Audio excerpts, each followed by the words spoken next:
ganado sa buhay. So, at nung nakita ko kung paano ang Diyos, halimbawa, konting obedience niyo sa Kanya, gaya nung sabing, gawin mo ang tama, kahit na pinagtatawanan ka na tinalikuran mo yung buhay ng yaman sa Makati. Nung ginawa ko po ang akala kong tama, at sinamahan ko po yung mga anak ko, nung imbis ko na nalugmok ang buhay ko, inangat po ako. So, ano po yun kumbaga, it's even more incentive to be thankful, to be energetic, and to dream great things for God. So, yun po kasi sa paniwala ko dahil ang Diyos ay napaka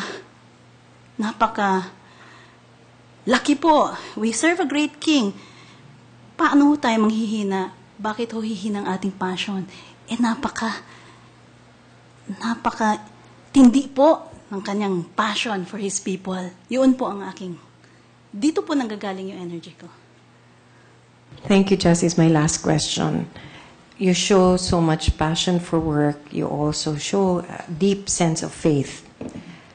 Were there instances wherein you found conflict between your faith and upholding the rule of law?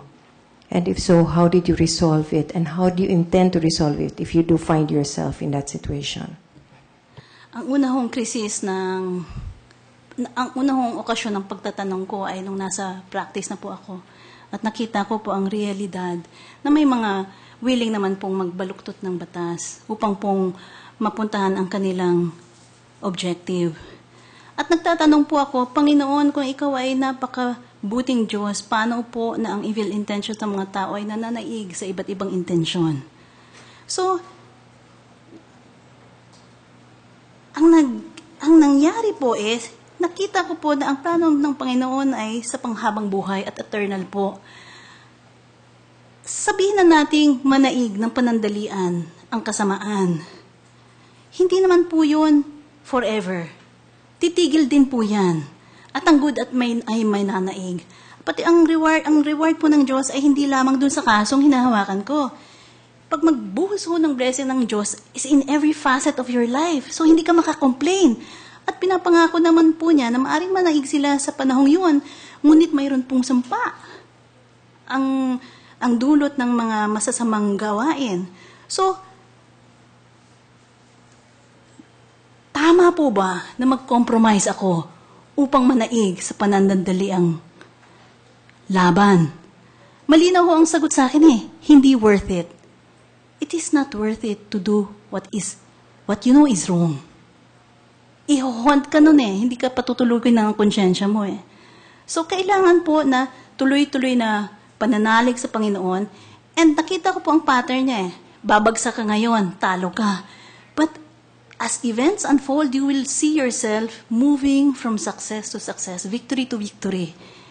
Ganun hong ka-faithful siya Kaya, gusto kong sanang sabihin sa mga kapwa kong huwes, manalig kayo na pag kayo ay gumagawa ng tama, darating ang gantimpala.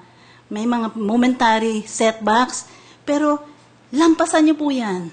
Kasi wag ho kayo mag-compromise kasi the moment you compromise, the moment you first accept a bribe, the moment you know in your heart that you rendered an unjust decision, tuloy-tuloy na po yan, ang hirap po niyan. Kailangan po talaga repentance para ho makaangat ulit.